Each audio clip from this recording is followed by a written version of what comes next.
நீங்கள் பார்த்து கொண்டிருப்பது உங்கள் ரேமா டிவி. இது சத்தியத்திற்கு சாட்சி. ஆண்டவராய் இயேசு கிறிஸ்துவின் நாமத்தினாலே உங்கள் யாவருக்கும் எங்களுடைய அன்பின் வாழ்த்துக்கள். பிரியமானவர்களே, ரேமா எவாஞ்சலிக்கல் மிஷன் என்கிறதான எங்களுடைய ஊழியத்தை நீங்கள் நேசிக்கிறீர்கள், நீங்கள் அன்பு செய்கிறீர்கள், ஆதரவு தந்து வருகிறீர்கள். அதற்காக நான் ஆண்டவரை துதிக்கிறேன். ஆண்டவர் கொடுத்த இந்த அருமையான ஐக்கியத்துக்காக, ஊழியத்துக்காக கர்த்தரை ஸ்தோத்தரிக்கிறேன். பிரியமானவர்களே, 2025 வருடம் துவங்கி 2 மாதங்களை கடந்து வந்து விட்டோம். இது 3வது மாதம். இந்த முதல் நாளிலே ஆண்டவர் நம்மோடு கூட பேச விரும்புகிற வார்த்தை, என் உள்ளத்திலே ஆண்டவர் கொடுத்த ஒரு அருமையான வார்த்தையை வாக்குத்தத்த வார்த்தையாக நாம் எடுத்து இந்த நாளிலே நம்ம தியானிக்க போகிறோம். இந்த அருமையான ஆராதனையிலே பங்கெடுக்கிற உங்கள் ஒவ்வொருவருக்கும் ஆண்டவருடைய நாமத்திலே நாங்கள் வாழ்த்துக்களை கூறிக்கொள்ளுகிறோம். இருந்த வண்ணமாக கண்களை மூடி, ஆண்டவரே, எங்களுக்கு இந்த வாரம் நீர் தருகிற இந்த வார்த்தைகளின் ஆசீர்வாதங்களை பெற்றுக்கொள்ள எங்களை நீர் உம்முடைய வழியிலே நடத்தும் என்று சொல்லி நாம் ஜெபிப்போமா? அன்பு நிறைந்த எங்கள் பரலோக பிதாவே, இந்த அருமையான வேலைக்காக நன்றியோடு நாங்கள் துதிக்கிறோம், ஸ்தோத்தரிக்கிறோம். அப்பா ஆண்டவரே, இந்த 2025 ஆண்டின் ஆண்டவரே மார்ச் மாத வாக்குத்தத்தத்துக்காக நாங்கள் காத்திருக்கிறோம். ஆண்டவரே, இந்த காலை ஆராதனையில் எங்களோடு நீர் இடைப்பட்டு கொண்டே வருகிறீர், அதற்காய் ஸ்தோத்திரம். ஆண்டவரே, இந்த நாளிலே நீர் தருகிற அந்த வாக்குத்தத்த வார்த்தைகளை ஆண்டவரே நாங்கள் பெற்றுக்கொள்ளவும், அதற்குரிய ஆசீர்வாதங்களை பெற்றுக்கொள்ளவும் இந்த மாதம் முழுவதும் எங்கள் கிருபை தாரும், ஆசீர்வதியும், காத்துக்கொள்ளும், வழி நடத்தும். இயேசு கிறிஸ்துவின் நல்ல நாமத்தில் ஜெபிக்கிறோம் எங்கள் அருமை பிதாவே. ஆமேன், ஆமேன். அன்புக்குரியவர்களே, இந்த மாதத்திலே ஆண்டவர் நமக்கு தருகிற ஒரு அருமையான வாக்குத்தத்த வார்த்தையை ஏசாயா 58ஆம் அதிகாரம் 8வது வசனத்தை நாம் எடுத்து தியானிக்க இருக்கிறோம். அந்த வார்த்தைகளை உங்களுக்காக நான் வாசிக்கிறேன். அப்பொழுது விடியற்கால வெளுப்பை போல உன் வெளிச்சம் எழும்பி, உன் சுக வாழ்வு சீக்கிரத்தில் துளிர்த்து, உன் நீதி உனக்கு முன்னாலே செல்லும், கர்த்தருடைய மகிமை உன்னை பின்னாலே காக்கும். ஆம் என கண்பானவர்களே, உன் சுக வாழ்வு சீக்கிரத்தில் துளிர்க்கும். உன்னுடைய சுக வாழ்வு துளிர்க்கும், அது சீக்கிரத்திலே துளிர்க்கும். ஆண்டவர் நமக்கு தருகிற அருமையான ஒரு வார்த்தை. பிரியமானவர்களே, ஆண்டவர் எங்களுக்கு ஒரு சுகமான வாழ்வை தர வேண்டும் என்று விரும்பாதவர் இந்த உலகத்தில் யார் உண்டு?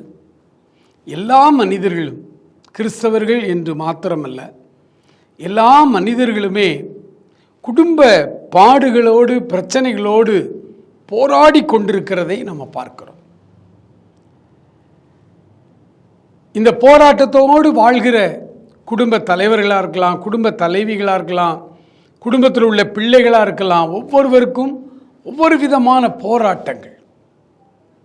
மற்ற எந்த ஒரு காரியத்தையும் சிந்திக்க முடியாதபடி அன்றென்றுள்ள பாடுகளுக்காகவே நாம் அதிகமாய் போராடி கொண்டிருக்கிறோம். அதிலிருந்து நம்மால் வெளிவர முடியவில்லை. ஆண்டவர் எனக்கு ஒரு சுக வாழ்வை தரமாட்டாரா? எனக்கு ஒரு நல்ல அமைதியான வாழ்வை அவர் தரமாட்டாரா? இப்படியே கடன் பிரச்சனை ஒரு பக்கம், கெட்ட பழக்க வழக்க அடிமைத்தனங்கள் ஒரு பக்கம், சொல் பேச்சு கேட்காத பிள்ளைகள் ஒரு பக்கம், கணவன் மனைவிக்கிடையிலே தீராத தகராறு பிரச்சனைகள் ஒரு பக்கம், குடும்பமே ஒரு போர்க்களம் போல. பல வருடங்களுக்கு முன்பு அரசு பள்ளியிலே நான் ஆசிரியராக பணியாற்றி கொண்டிருந்த அந்த காலகட்டத்தில் மிக கண்டிப்பான ஆசிரியர் என்று என்னை குறித்து மாணவர்களுக்கு ஒரு பயம் உண்டு. அன்றைக்கு மாணவர்களை அடிக்கக்கூடாது, இந்த மாதிரி சட்டங்கள் எல்லாம் அன்றைக்கு கிடையாது. இப்போ நான் வகுப்பிலே படிக்காத மாணவர்கள் அல்லது வீட்டு பாடம் எழுதாமல் வந்த மாணவர்களை கண்டித்தேன், அடித்தேன். அதில் ஒரு மாணவன் அழுது கொண்டே இருந்தான். என்னதான் கண்டிப்பாக இருந்தாலும் எனக்கு ரொம்ப கஷ்டமாயிற்று. அதை நான் அவங்ககிட்ட காட்ட முடியாது. ஆனால் நான் பாடம் நடத்தி கொண்டிருக்கிறேன். அவன் அழுது கொண்டே இருக்கிறான். அவ்வளவு அழுவும் அளவுக்கு அவனை நான் அடிக்கவில்லை, எல்லாரையும் போல தான் அவனையும் அடித்தேன். ஆனால் அவன் அதிகமாக அழுகிறான். ஆகவே அந்த வகுப்பு முடிந்த பிறகு அவனை தனியே அழைத்து கொண்டு போய் அவனை ஆசுவாசப்படுத்தி அவனிடத்தில் கொஞ்சம் அமைதியாய் அவனிடத்தில் விசாரிக்கும் பொழுது அவன் அதிகமாக அழுதான். அவன் சொன்னான், சார் வீட்டில் போனால் அங்கே அப்பா அடிக்காரு, வீட்டில் ஒரே பிரச்சனை. சரி, வீட்டிலேருந்து கொஞ்சம் பள்ளிக்கூடத்தில் வந்து நிம்மதியாக இருக்கலாம் அப்படின்னா இங்கே நீங்கள் அடிக்கிறீங்க, இங்கேயும் ஒரே டென்ஷனும் ஒரே போராட்டமாக தான் இருக்குன்னா எங்கே போக, சாகத்தான் செய்யணும் அப்படின்னா. ஒரு 7ஆவது வகுப்பு படிக்கிற மாணவன். எனக்கு உள்ளம் பதைத்து விட்டது. ஒரு 7ஆவது படிக்கிற மாணவனுடைய உள்ளத்தில் எவ்வளவு பிரச்சனைகள் இருக்கிறது, எவ்வளவு அழுத்தங்கள் இருக்கிறது, எவ்வளவு போராட்டங்கள் இருக்கிறது. வெளியே பார்க்க ஒன்றும் தெரியலை. அவரவர் பள்ளிக்கு போகிற பிள்ளைகள் பள்ளிக்கு போகிறார்கள், வேலை பார்க்கிறவர்கள் வேலைகளுக்கு போகிறார்கள், வீட்டிலே வேலை செய்கிறவர்கள் வீட்டிலே வேலை செய்கிறார், அவரவர் வேலைகளை அவர்கள் பார்க்கிறார்கள். ஆனால் ஒவ்வொருவருக்கு பின்னாலும் ஒரு பெரிய பிரச்சனை கதை ஒன்று இருக்கிறது. அழுத்தத்தோடு மனிதர்கள் வாழ்ந்து கொண்டிருக்கிறோம். இதுக்கு நடுவில் தான் ஆண்டவர் இந்த மாதம் நம்மை பார்த்து சொல்லுகிறார், உன் சுக வாழ்வு சீக்கிரத்தில் துளிக்கும். ஒரு ஆறுதல் தரக்கூடிய ஒரு அருமையான வார்த்தை. பிரியமான சகோதரனே, சகோதரியே, இந்த மாதத்தில் நமக்கு 31 நாட்கள் உண்டு. இந்த 31 நாட்களும் சுக வாழ்வு சீக்கிரத்தில் துளிர்க்கும் என்று ஆண்டவர் வாக்கு கொடுத்தாரே, இந்த வாக்குத்தத்த வார்த்தை என் வாழ்விலே நிறைவேற வேண்டும். அதில் நான் தீவிரமாய் கவனம் செலுத்தப் போகிறேன். இந்த மாதம் எனக்கு இதை ஒரு பயிற்சியின் மாதமாய் நான் எடுத்துக்கொள்ளுகிறேன்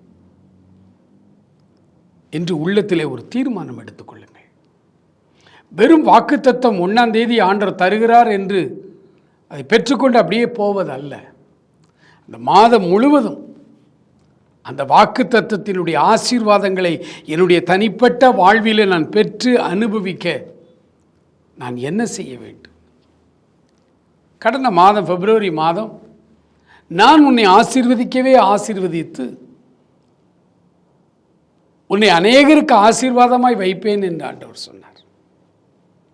அந்த வாக்குத்தத்தத்தினுடைய ஆசீர்வாதங்களை நம்முடைய வாழ்க்கையிலே நாம் பெற்றுக்கொள்ள ஆண்டவர் கடந்த மாதம் முழுவதையும் நமக்கு கொடுத்தார். என்ன செய்தோம் என்று கொஞ்சம் இந்த முதல் நாளிலே திரும்பி பாருங்கள். கடந்து வந்த பாதைகளை நினைத்து பாருங்கள். அதற்குள் இந்த மாதம் புது மாதம் வந்துவிட்டது, புதிய வாக்குத்தத்தங்கள். ஒவ்வொரு மாதமும் ஒவ்வொரு ஊழியக்காரர்களும் தாங்கள் சார்ந்த ஊழியத்தில் இருக்கிறவர்களுக்கும் தங்களுக்குமாக ஆண்டவருடைய சமூகத்திலே ஜெபித்து ஒரு வார்த்தையை எடுத்து நமக்கு தருகிறார்கள். அந்த வார்த்தையை நம்ம தியானிக்க வேண்டும். அந்த வார்த்தையிலே சொல்லப்படுகிற ஆசீர்வாதங்களை பெற்றுக்கொள்ள நான் என்ன செய்ய வேண்டும்? அதுதான் நம்முடைய அன்றாட வாழ்க்கை.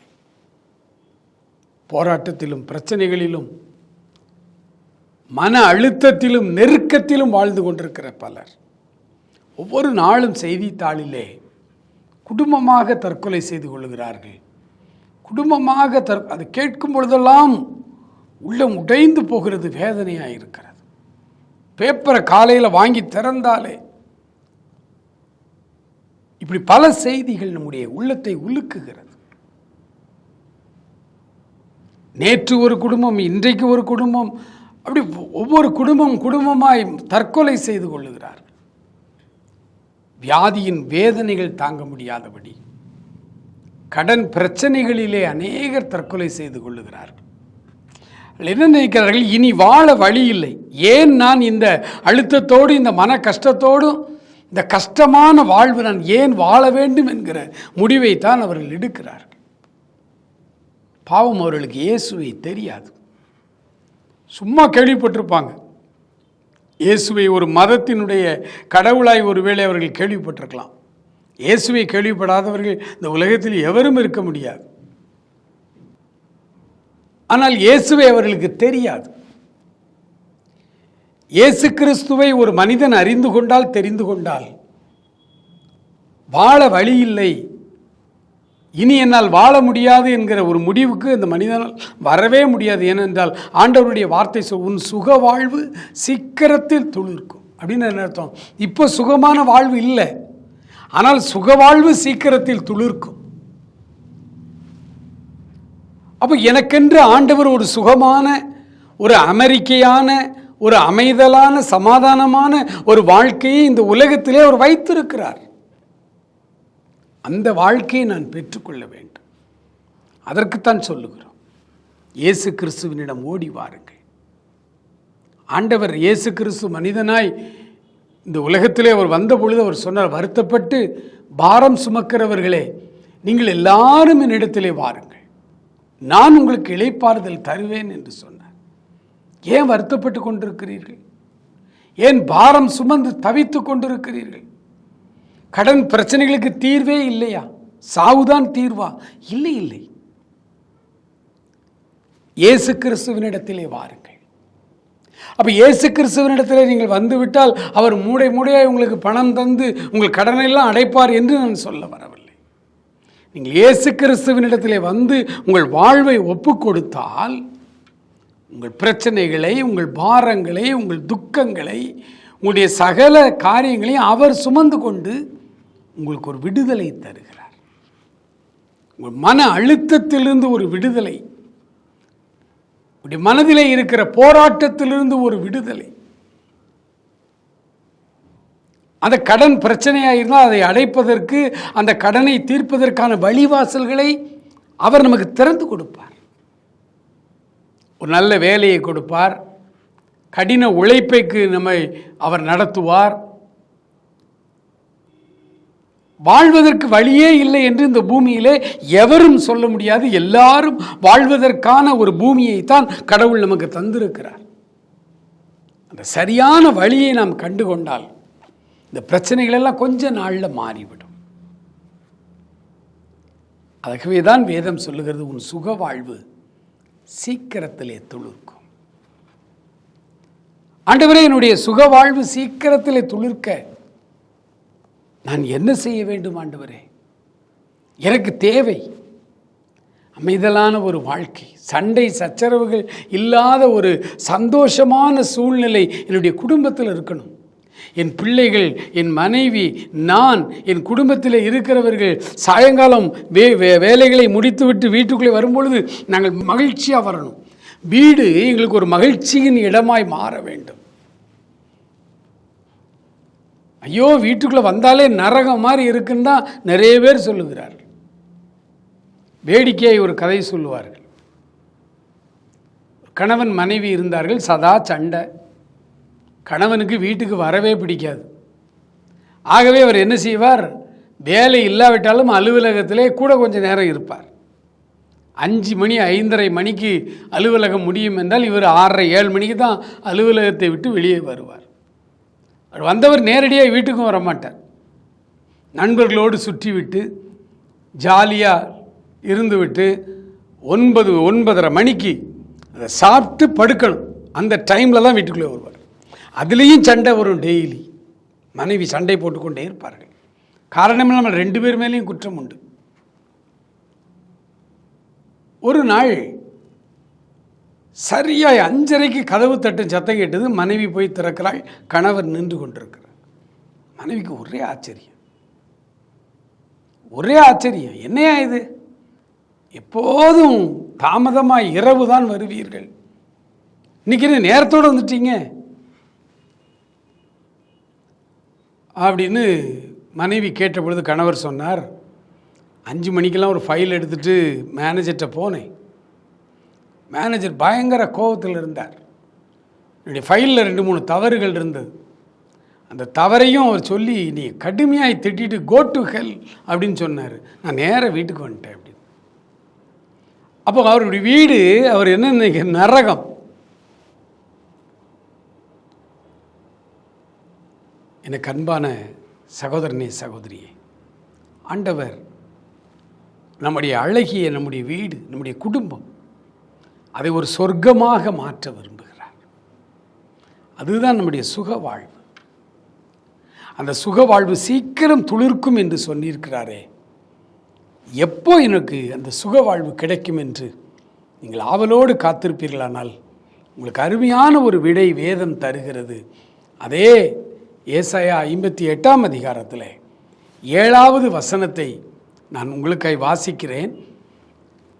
பசி உள்ளவனுக்கு உன் ஆகாரத்தை பகிர்ந்து கொடுக்கிறதும், துரத்துண்ட சிறுமியானவர்களை வீட்டிலே சேர்த்து கொள்ளுகிறதும், வஸ்திரம் இல்லாதவனை கண்டால் அவனுக்கு வஸ்திரம் கொடுக்கிறதும், உன் மாம்சமானவனுக்கு உன்னை ஒழிக்காமலும் இருக்கிறது அல்லவோ எனக்கு உகந்த உபவாசம். அப்பொழுது விடியற்கால வெளுப்பை போல உன் வெளிச்சம் எழும்பி உன் சுக வாழ்வு சீக்கிரத்தில் துளிர்க்கும். நம்முடைய சுக வாழ்வுக்கு ஆண்டவர் வைத்திருக்கிற காரியங்கள்,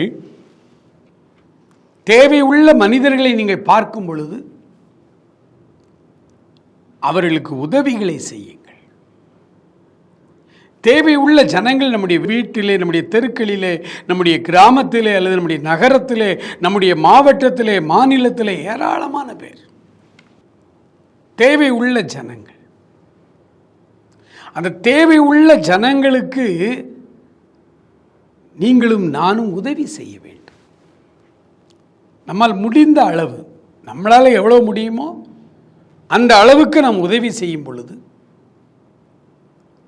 நம்முடைய சுக வாழ்வு சீக்கிரத்தில் துளிர்க்கும். தேவை உள்ளவர்களை பார்க்கும் பொழுது நம்முடைய கண்ணோட்டம் எப்படி இருக்கிறது? தேவை உள்ள ஜனங்களுக்கு நாம் உதவி செய்கிறதில் ஆண்டவர் உள்ள மகிழ்கிறார். நம்முடைய மன இறுக்கம், மன அழுத்தம் எல்லாம் அதில் குறைந்து போகிறது. ஒரு எளியவன், ஒரு இல்லாதவன், ஒரு மனிதனை பார்க்கும் பொழுது நம்மால் முடிந்த அளவு உதவி செய்ய நாம் ஆவலோடு இருக்க வேண்டும். ஆண்டவருடைய வேதம் சொல்லுகிறது, வஸ்திரம் இல்லாதவனை கண்டால் அவனுக்கு வஸ்திரம் கொடுங்கள். ஒரு ட்ரெஸ்,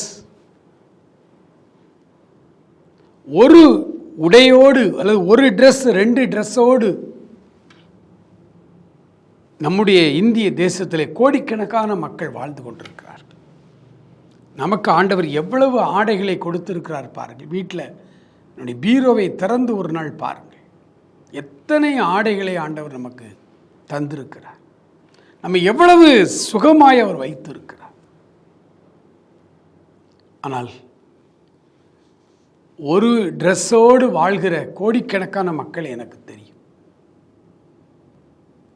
வட இந்திய மாநிலங்களிலே காடுகளிலும் மலைகளிலும் வாழ்ந்து கொண்டிருக்கிற ஒரு கூட்ட ஜனங்கள் உண்டு.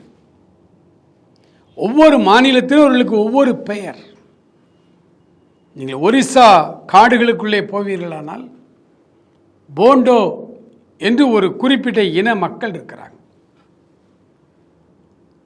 அவர்களுக்கு ஒரு ட்ரெஸ் தான். மலையிலே வசிப்பார்கள், மரங்களிலே படுத்துக்கொள்வார்கள் மிருகங்களைப் போல.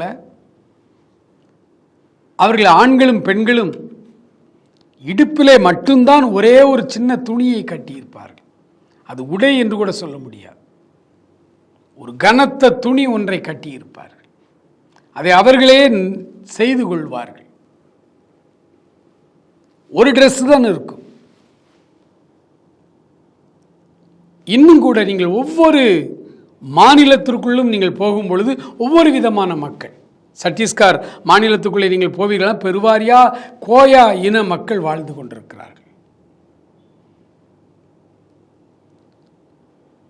மத்திய பிரதேச மாநிலத்துக்குள்ளே போவீர்களா, ஹல்பி இன மக்கள் வாழ்ந்து கொண்டிருக்கிறார்கள்.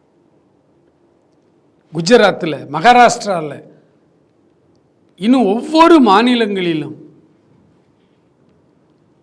விதவிதமான மொழிகளை பேசக்கூடிய, எழுத்து உருவங்கள் இல்லாத வெறும் வாய்மொழியாய் பேசுகிற வினோதமான ஜனங்கள், கோடிக்கணக்கான மக்கள் வாழ்ந்து கொண்டிருக்கிறார்கள். ஆகாரமின்றி, ஆடையின்றி, ஒரு நாளில் ஒரு நேரம் மட்டும்தான் சாப்பிடுகிறார்கள். நமக்கு 3 நேரம் சாப்பாடு கிருபையாய் ஆண்டவர் தருகிறார். அதில் 1000 குறை சொல்லி கொண்டு வாழ்ந்து கொண்டிருக்கிறோம். அந்த உணவிலே குறை சொல்வதே நிறைய குடும்பங்களில் சண்டைக்கு அது மூல காரணமாக இருக்கிறதை பார்க்கிறோம். ஆனால் நமக்கு மேஜையிலே நமக்கு ஆகாரம் வருகிற அந்த ஒரு வினாடி நீங்கள் யோசித்து பாருங்கள். தேசத்தில் கோடிக்கணக்கான மக்கள் இரவு மாத்திரம் ஒரு நேரம் மாத்திரம் சாப்பிடுகிறார்கள். காலையிலும் மத்தியானத்தில் அவர்களுக்கு உணவு கிடையாது. தேவை உள்ள ஜனங்கள் வாழ்ந்து கொண்டிருக்கிறார்கள். அந்த ஜனங்களுக்கு உன்னை ஒழித்து கொள்ளாமல் நீங்கள் உதவி செய்யுங்கள். உங்கள் சுகவாழ்வு சீக்கிரத்தில் துளிர்க்கும். உங்களுடைய உள்ளம், உங்களுடைய நினைவுகள், உங்களுடைய பார்வைகள் ஏழைகள் மேலே இருக்கட்டும். சிறுமைப்பட்டவன் மேல் சிந்தை உள்ளவன் பாக்கியவான். தீங்கு நாளில் கர்த்தர் அவனை விடுதலை செய்வார். வியாதி படுக்கையில் ஒருவேளை அவன் இருந்தால் அவன் வியாதி படுக்கை முழுவதையும் அவர் மாற்றுவார் என்று வேதம் சொல்லுகிறது. ஆம், எனக்கு அன்பான சகோதரனே சகோதரியே, இந்த மாதம் நாம் ஒரு காரியம் செய்ய ஆரம்பிப்போம். இது இந்த மாதத்திற்கு மாத்திரமல்ல, நம்முடைய சுபாவமே அப்படி மாற வேண்டும். ஏழை எளிய ஜனங்களின் மேலே ஒரு பெரிய கரிசனையோடு நீங்களும் நானும் வாழ வேண்டும். அதை நம்முடைய ஆண்டவர் விரும்புகிறார். 2வதாக 6வது வசனத்திலே நம்முடைய சுகவாழ்வு சீக்கிரமாய் துளிர்ப்பதற்கான அடுத்த குறிப்பை அங்கே பார்க்கிறோம். 6வது வசனத்தை நான் உங்களுக்காக வாசிக்கிறேன். அக்கிரமத்தின் கட்டுகளை அவிழ்க்கிறதும், நுகத்தடியின் பிணையல்களை நெகிழ்கிறதும், நெருக்கப்பட்டிருக்கிறவர்களை விடுதலையாக்குகிறதும், சகல நுகத்தடிகளையும் உடைத்து போடுகிறது. எதை குறிக்கிறது? நம்மை சுற்றி இருக்கிற சமுதாயம், மனிதர்கள் அத்தனை பேரும் பாவ அடிமைத்தனங்களிலே வாழ்ந்து கொண்டிருக்கிறார்கள். அவர்கள் பாவ அடிமைத்தனத்திலே வாழ்ந்து கொண்டிருக்கிறதுனால்தான் இந்த உலக வாழ்வு அவர்களுக்கு சுமையாய் மாறி போய்விட்டது. சுக வாழ்வு அவர்களுக்கு இல்லை. பாவத்திலே அடிமைப்பட்டு அடிமைப்பட்டு அடிமைப்பட்டு அவர்கள் வாழ்க்கையிலே மிகவும் வேதனையோடு நம்மை சுற்றி உள்ள ஜனங்கள் வாழ்ந்து கொண்டிருக்கிறார்கள். அவர்களுக்கு ஒரு விடுதலையை நாம் கொண்டு வர வேண்டும். நாம் என்ன செய்ய முடியும்? நம்முடைய முழங்காலை முடக்கி நம்மை சுற்றி உள்ள சமுதாயத்தினருடைய பாவ அடிமைத்தனத்திலிருந்து அவர்கள் விடுதலை அடைவதற்கான ஆண்டவருடைய சமூகத்தில் அவர்களுக்காய் மன்றாடி ஜெபிக்க வேண்டும். அவர்களுக்காய் போராடி ஜெபிக்க வேண்டும். மன்றாடி ஜெபிக்க வேண்டும். 1985 அந்த ஆண்டுகளிலே நாங்கள் ஆண்டவரை ஏற்றுக்கொண்ட அந்த புதிய அந்த காலங்களிலே ஆல் நைட் பிரேயர் என்பது மிக பிரசித்தமாக இருந்த ஒரு காலகட்டம். எங்கு பார்த்தாலும் ஸ்தாபன சபைகளிலும் ஆவிக்குரிய சபைகளிலும் எங்குமே முழு இரவும் ஜெபித்து கொண்டே இருப்பார். முழு இரவு ஜெபம். 10 மணிக்கு பிரேயர் ஆரம்பிக்கும், அதிகாலை 5 மணிக்கு தான் முடியும். அந்த முழு இரவு ஜெபம் ஒரு எழுப்புதலாய் தமிழ்நாடு முழுவதும் நடந்து கொண்டிருந்த காலகட்டத்தில் பள்ளிக்கூடங்களிலே ஸ்டாஃப் ரூமில் அமர்ந்து மற்ற ஆசிரியர்களோடு நாங்கள் பேசும் பொழுது அவர்கள் ஒரு காரியம் கேட்பார்கள். பிரதர், இரவு முழுவதும் என்ன ஜெபம் பண்ணுறீங்க? இரவு முழுவதும் நீங்கள் எதற்காய் ஜெபிக்கிறீர்கள்னு கேட்பாங்க. அப்போ நாங்கள் சொல்லுவோம், இந்த மாதிரி தேசத்துக்காக, தேச தலைவர்களுக்காக, நம்மை சுற்றி உள்ள இந்த மனிதர்கள் பாவ அடிமைத்தனத்தில் இருக்கிறவர்கள் விடுதலை அடை கேட்பாங்க. எங்கள் தெருவில் ஒரு சர்ச் இருக்குது. நடுராத்திரியில் அழுவார்கள். நமக்காக நாம் அழலாம், நம்முடைய பிரச்சனைகளுக்காக நாம் ஆண்டவருடைய சமூகத்தில் கண்ணீர் வடிக்கலாம். எப்படி பக்கத்து வீட்டுக்காரனுக்காக நீங்கள் அழுறீங்க? மற்றவர்களுக்காக உங்களால் எப்படி கண்ணீர் வடிக்க முடியுதுன்னு கேட்பாங்க. அதைத்தான் இங்கே ஆண்டவருடைய வேதம் சொல்லுகிறது. அக்கிரமத்தின் கட்டுகளை அவிழ்க்கிறது. அடிமைத்தனத்தில் இருக்கிற ஜனங்களை ஆண்டவர் தான் விடுதலை, ஒரு மனிதனை பாவத்திலிருந்து விடுதலை செய்வது ஆண்டவருடைய வேலை.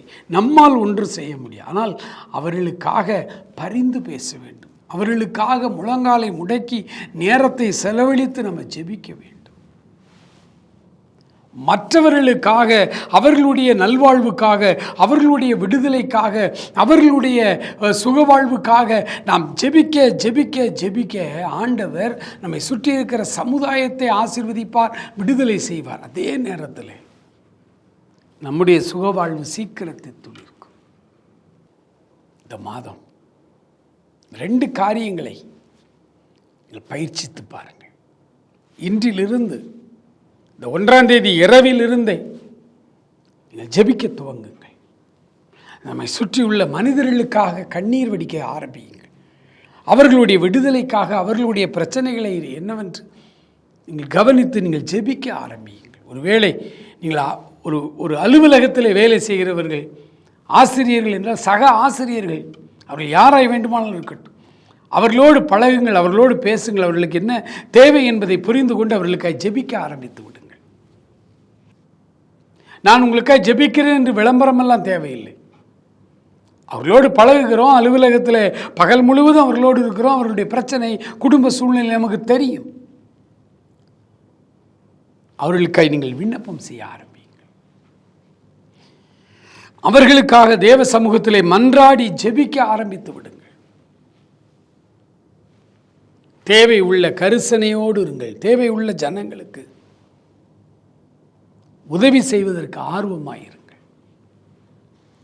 இந்த மாதத்தில் ஆண்டவர் சொல்லுகிறார், உன் சுக வாழ்வு சீக்கிரத்திலே துளிர்க்கும். ஜெபிப்போமா?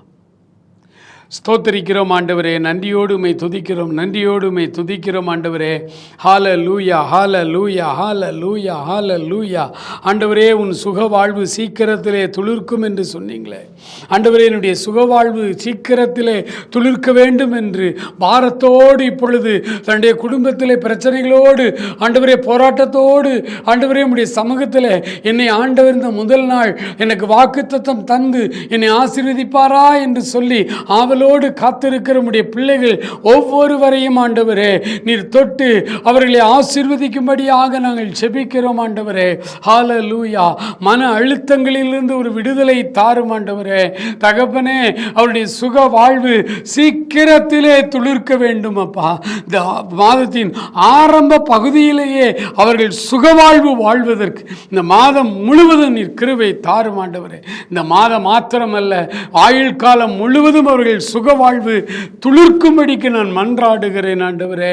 தகப்பனே, நீர் எங்களுக்கு கற்றுத்தந்த ஆண்டவரே 2 காரியங்களையும் நாங்கள் எங்கள் வாழ்க்கை முழுவதும் செயலாக்கம் செய்ய ஆண்டவரே நாங்கள் செயல்படுத்த எங்களை முழுவதுமாய் அர்ப்பணிக்கிறோம். எங்களுடைய குடும்பத்தில் உள்ள சிக்கல்கள், பிரச்சனைகள், போராட்டங்கள் எல்லாவற்றையும், கடன் பாரங்கள் எல்லாம் இயேசுவின் நாமத்தில் விலகுவதாக என்று சொல்லி நாங்கள் மன்றாடுகிறோம் ஆண்டவரே. ஒவ்வொருவரையும் ஆசீர்வதியும், ஒவ்வொருவரையும் ஆசீர்வதியும். உடைய பிள்ளைகளுடைய வசனத்திற்கு கீழ்ப்படுகிறார்கள், அவர்களை ஆசீர்வதித்து இந்த மாதம் ஆண்டவரே அவர்களுக்கு சுகவாழ்வு சீக்கிரத்திலே துளிர்க்க உதவி செய்தவர்களும் ஆசீர்வதிங்கப்பா. தொடர்ந்து காத்துக்கொள்ளுங்க. இயேசு கிறிஸ்துவின் நல்ல நாமத்தில் ஜெபிக்கிறோம் எங்கள் அருமை பிதாவே. ஆமேன், ஆமேன்.